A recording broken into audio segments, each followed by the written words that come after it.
To move an object placed on a smooth surface, an unbalanced force must be applied in the direction we need to move it. And if this force exerted is not sufficient, then we need to apply other forces in the same direction until the object gains a motion.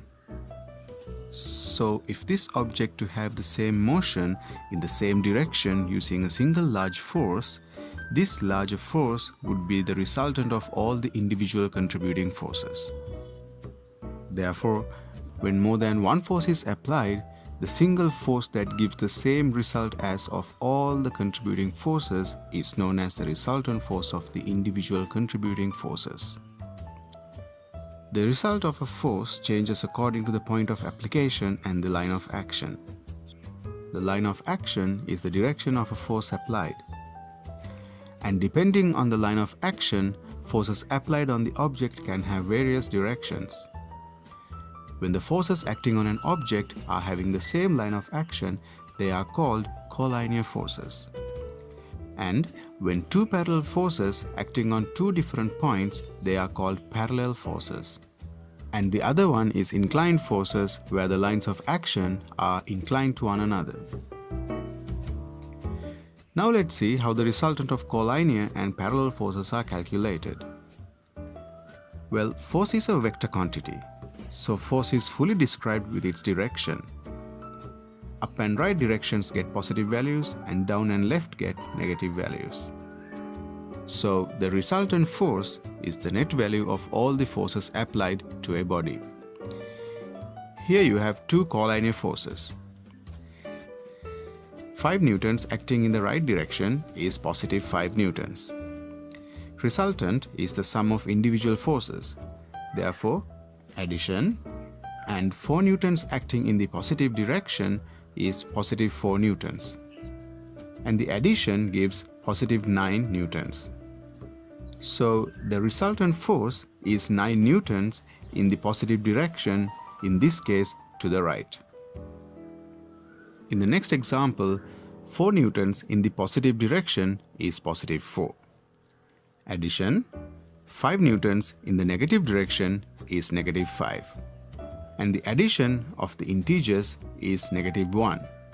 Therefore, the resultant force acting on the object is 1 newton in the left direction.